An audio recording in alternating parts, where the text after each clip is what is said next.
นี่เนาะทุกคนสายมือเฮานี่แหละสิเป็นตลาดจีนที่ว่าเขาเจ้าขายเครื่องญี่ปุ่นมือสองเดี๋ยวสิไปรีเทิร์นขายเครื่องญี่ปุ่นมือสองไปเบิ่งกันสบายดีกันเบิดสุขคน ตอนนี้เฮาก็อยู่แถวเขตวงเวียนดอนนูนทุกคนถนนไกรสอนพรหมวิหารเขตดอนนูนวันนี้ก็ได้ออกได้มาเวียบทางนี้ก็เลยสิถือโอกาสถ่ายบรรยากาศเส้นทางนี้ให้ทุกคนได้เบิ่งเข้าไปนี่เนาะโอ้ตึกขวามือนี่เป็นตึกของห้าง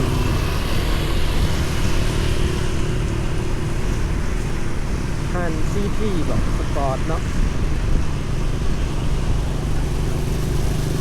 เรื่องนี้เขาเจ้าเศร้าเห็นห้างขายเครื่องกีฬา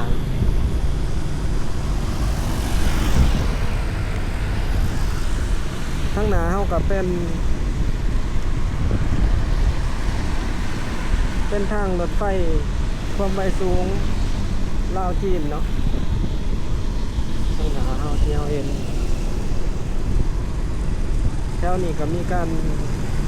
ก่อสร้างเปลี่ยนแปลงกันไปหลายเติบทุกคนสองข้างทางมีห้างบริษัทต่างๆมาเปิดมาตั้งธุรกิจเปลี่ยนแปลงหลายเนาะมีธุรกิจที่ออกธุรกิจใหม่เขาตามวัฏจักรเนาะบางธุรกิจกับไปบลอดกับธุรกิจใหม่กับเขามาโลกมันเปลี่ยนไวปัจจุบัน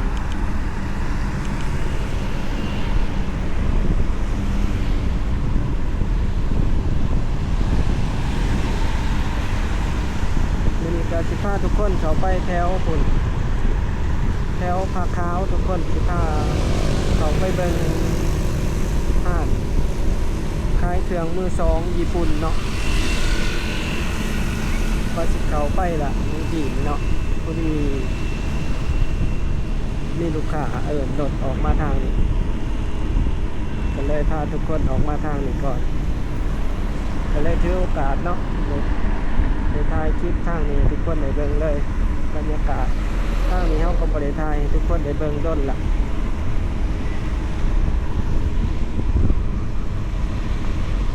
ก็มีหลากหลายอย่างในเขตนี้ก็มีห้างขายเครื่องอะไรรถเครื่องก่อสร้าง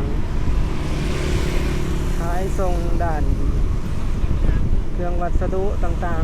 ๆคือสายมือนี่ก็เป็นซุปเปอร์มาร์เก็ตใหญ่ของโศกทวีเนาะถือว่าเป็นสาขาใหญ่ที่สุดในนครหลวงเวียงจันทน์เลยสำหรับโศกทวีสาขานี่เป็นแบบหางเลยเนาะอันที่เทียบใช้บิ๊กซีกันนะจะอยู่ในระดับบิ๊กซีแบบซุปเปอร์เซ็นเตอร์บิ๊กซีเนาะ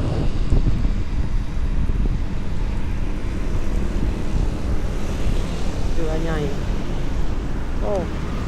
บอนนี้เขาเจ้ากันแล้วเนาะแต่ก่อนมันเป็นสี่แยกเดี๋ยวนี้เขาเจ้าเห็ดเป็น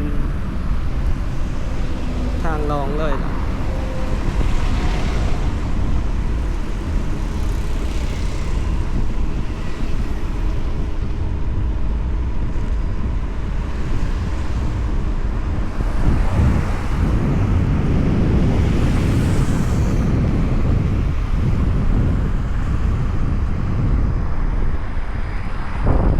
แถวนี้มีขี้ต้มขี้ฝุ่นทางขอบทางเนาะนะจะแม่นเวลาฝนตกแหละน้ำมันท่วมบนแถวนี้สุดว่าขี้ดินมีแคมทางหลาย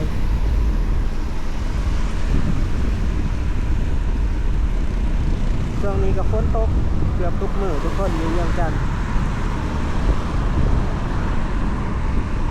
การเปลี่ยนแปลงเนาะในเวียงจันทน์ราคาที่ดินก็เริ่มแพงขึ้นการตึกอาคารที่เป็นอาคารในเขตที่ดินแพงตึกอาคารชั้นหนึ่งหรือว่าเป็นห้องแถวนี่เขาเจ้าก็คิดว่ามันเริ่มบ่ค่อยคุ้มแล้วเนาะหลายบ่อนก็ทุกถิ่นเป็น อพาร์ตเมนต์3-4 ชั้นหรือว่าอัพให้มันเป็นที่ดินที่มีมูลค่าที่หาเงินได้หลายกว่าเก่าเนาะ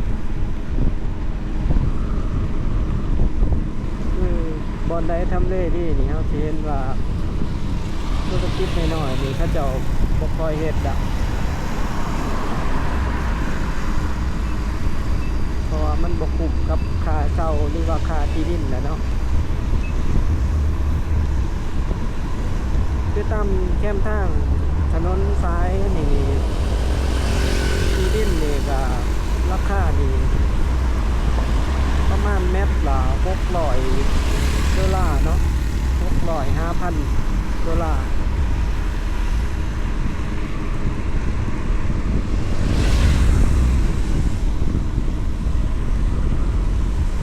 เดี๋ยวนี้ก็เป็นลักเก่าเนาะสี่แยกไฟแดงลงโดประมาณ200 เมตรต่อหน้าห้างบอนเฮาสิไปให้ก็ไกลๆเนาะไกลๆไฟแดงลงโดเป็นตลาดจีนพาทุกคนไปเบิ่งตลาดเครื่องมือสองญี่ปุ่นเดี๋ยวไปเบิ่งน้ำกันทุกคนผ่านไฟแดงตัวนี้ไป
เขตลักเก่าเนาะทุกคนบอนนี้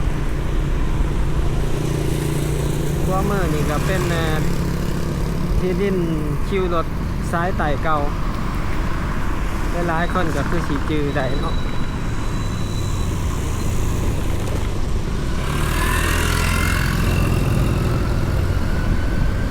สถานีรถ BRT ปักขาวนี่เนาะทุกคนสายมือเฮานี่แหละสิเป็นตลาดจีนที่ว่าเขาเจ้าขายเครื่องญี่ปุ่นมือสองเดี๋ยวสิไปรีเทิร์นรถก่อนเนาะเทิร์นรถที่บนทางหน้ากลับมา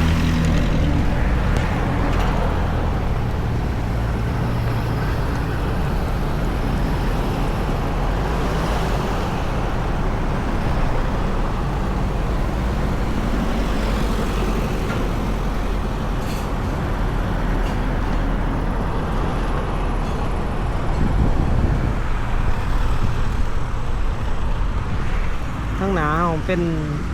ธนาคารส่งเสริมกสิกรรมเนาะทุกคนแล้วก็ทั้งขางตึกเรืองๆเป็นโรงเรียนนานาศาสตร์ออสการ์ย่อสิเหลียวสายอยู่นี่เนาะ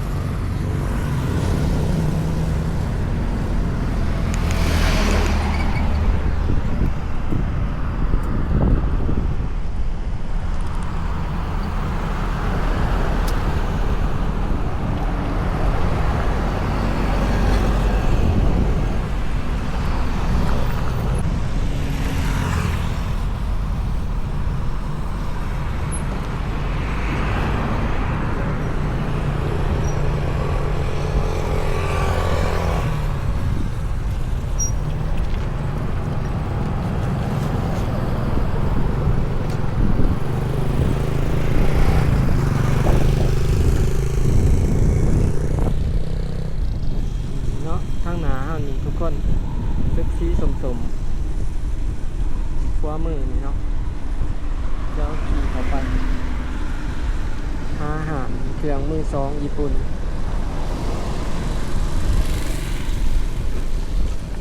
เข้าไปเบิ่ง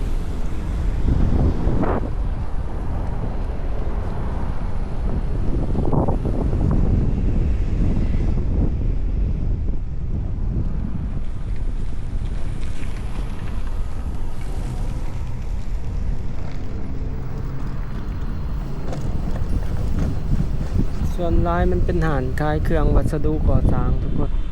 เป็นประตูแก้วเนาะโอ้ว่าโซนใดคล้ายเครื่องญี่ปุ่นมือสอง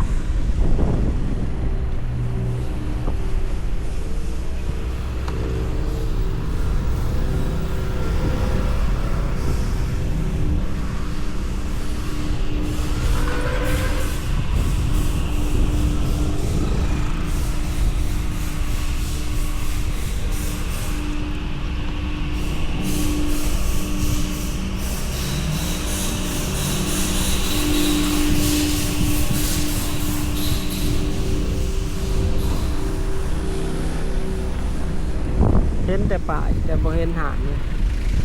จะหานได้คล้ายเครื่องญี่ปุ่นมือสองจะคล้ายเครื่องแก้วเครื่องวัสดุก่อสร้างเห็นแต่หานโอ้ฝุ่นอะทุกคนนี่ดีเด้นี่สายมือที่เราเห็นนี่คล้ายเครื่องวัดญี่ปุ่นมือสองไปเบิ่งกัน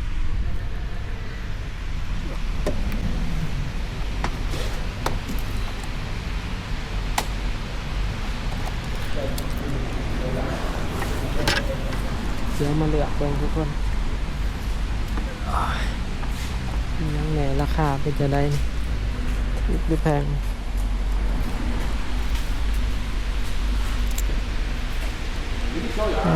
มาดูคนจีนเนาะเขาจะเอาเขามาขายมีกระเป๋ามีเอียงนำมาเบิ่ง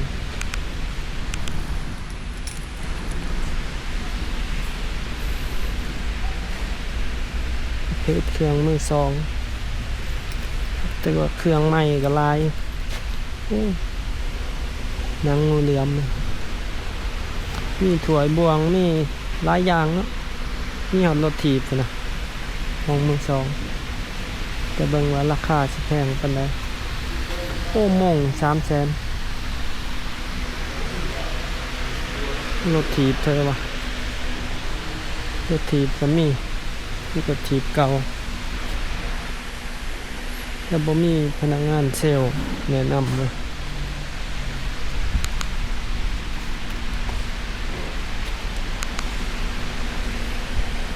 มีโซฟาพอ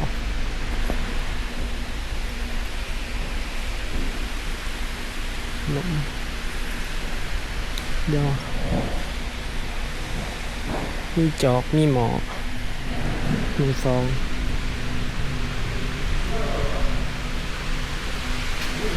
เดี๋ยวเลาะไปเลาะมาสิ่งที่มาเห็นนี่ทุกคนคือหมอเนี่ยคาบกะลิหมอนี่มันหนาดีเลยต้น70,000 กีบหนาระดับ5 เส้นนะเนาะผมหนาตรงยานลุเลยใส่คักแต่หมอน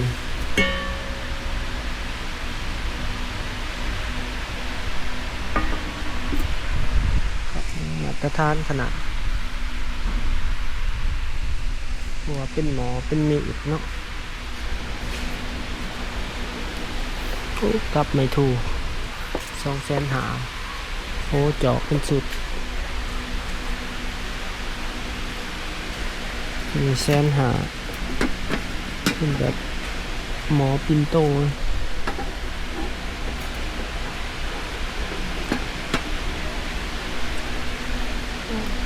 ดอกไฟ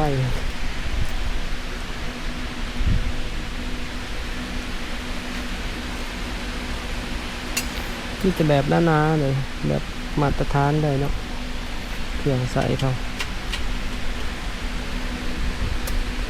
100,000 กีบ60,000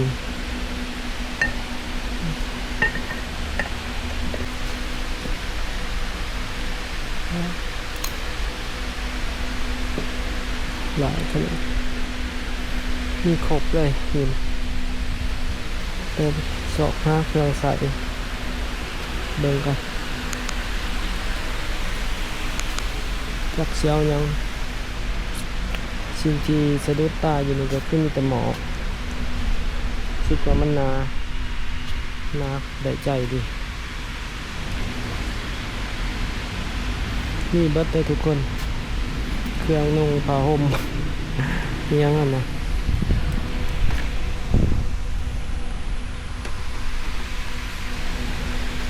เครื่องมือสองจากญี่ปุ่นขนาดจะมีเครื่องจีนป่นน้ำมาละเบิ่งเนาะแต่เฮาก็บ่ฮู้โอ้ตัวนี้9,800,000เป็นได้ทุกคนระวังเด้อผู้ใดมาย่างเฮ็ดต่ำเฮ็ดแตก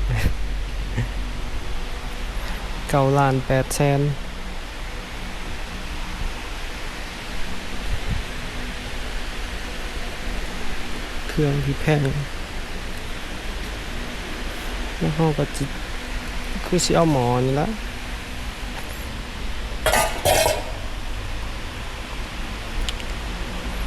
ตัวนี้200,000ตัว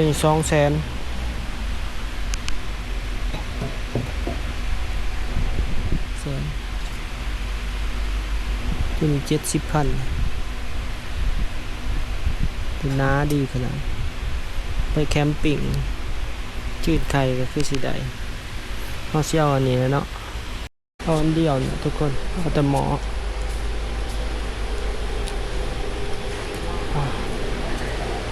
นี่นะ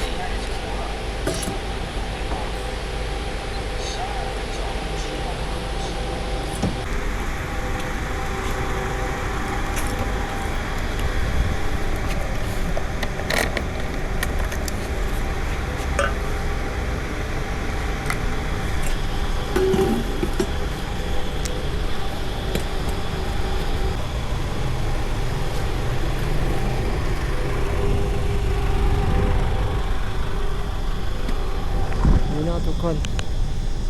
มาซื้ออยู่บ่อนนี่ถ้าผู้ใดอยากได้ก็ลองเขามาซื้อสำหรับหมอเนาะมีแต่หมอหนาๆเลยคักเลย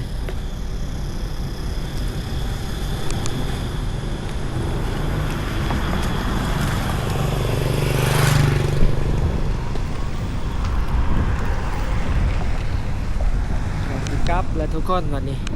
ก็สิประมาณนี้เด้อทุกคนสำหรับในคลิปนี้ถ้าผู้ใดมักก็อย่าลืมกดไลค์กดแชร์กด Subscribe เนาะเพื่อเป็นกำลังใจให้กันตอนนี้เบาแม่นไส้ก็ต้องขอกล่าวคำว่าขอบใจแล้วก็สบายดีกลับไปหากินน้ำก่อน